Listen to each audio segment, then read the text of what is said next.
Hello दोस्तों, आज की वीडियो में हम बात करने वाले हैं एक ऐसे पत्थर के बारे में जिसे देखकर किसी भी इंसान के दिमाग में सबसे पहले ये डर होगा कि कहीं वो पत्थर उनके ऊपर ना गिर जाए।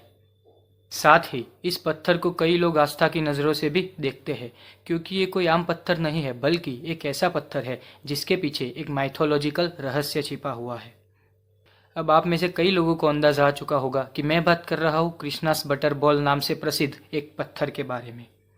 चेन्नई के महाबलीपुरम में स्थित ये पत्थर आज देश विदेश के मुसाफरों के लिए एक आकर्षण का केंद्र है, जिसे देखने के बाद लोगों के मन में कई तरह के सवाल पैदा होते हैं कि आखिरकार कौन इस पत्थर को यहाँ लाया, क्या इसकी उत्पत्ति किसी प्राकृतिक तरीके से हुई है, क्यों आज तक कोई भी इस पत्थर को यहाँ से हिला तक नहीं पाया। तो चलिए इस वीडियो के माध्यम से इस पत्थर के रहस्य और उसकी उत्पत्ति को समझने की कोशिश करते हैं।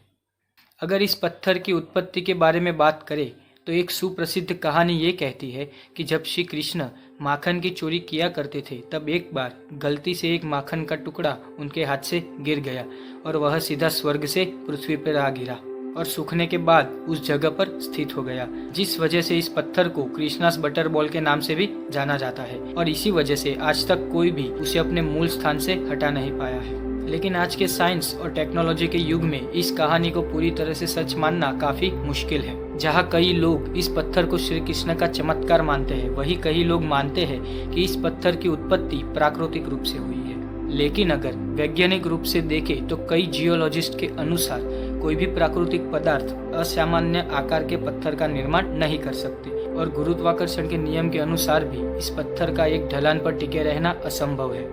20 मीटर ऊंचे और 5 मीटर चौड़े इतने बड़े पत्थर का एक ढलान पर टिके रहना किसी चमत्कार से कम नहीं है। इस पत्थर से जुड़ी एक सुप्रसिद्ध कहानी ये भी है कि 1908 में मद्रास के गवर्नर आर्थर को जब इस पत्थर के बारे में पता चला तो उन्होंने उस पत्थर को खुद जाकर देखने का निर्णय लिया। पत्थर को देखते ही वो आश्चर्य में पड़ गए कि आखिरकार इतना विशालकाय गोल पत्थर एक ढलान पर स्थिर कैसे खड़ा रह सकता है। उन्होंने सोचा कि इतना बड़ा पत्थर अगर अचानक से गिर गया तो लोगों की जान और उनका सामान खतरे में पड़ सकता है। इसीलिए गवर्नर ने उस पत्थर को वहां से हटाने का निर्णय लिया। सबसे हैरानी की बात तो यह है कि उस पत्थर को वहां से हटाने के लिए गवर्नर ने कई प्रयास किए, यहाँ तक कि उसे रस्सी से बांधकर 7 हाथियों से भी हटाने की कोशिश की, लेकिन हर बार असफल रहे और अंत में उन्होंने हार मान ली। आज के दौर में भी कई मुसाफिर इस पत्थर को हिलाने की कोशिश करते हैं और असफल होते हैं। यहाँ तक कि भूकंप और सुनामी जैसी कई बड़ी आपदाओं के आने के बाद भी यह पत्थर अपनी जगह पर स्थिर खड़ा है। 45 डिग्री के कोण पर एक ढलान पे टिका हुआ ये पत्थर आज भी लोगों के मन में ये डर पैदा कर देता है कि वो कभी भी वहां से नीचे गिर सकता है। इस पत्थर को वान इराई कल के नाम से भी जाना जाता है, जो कि एक तमिल भाषा का शब्द है जिसका अर्थ होता है स्वर्ग से गिरा हुआ पत्थर।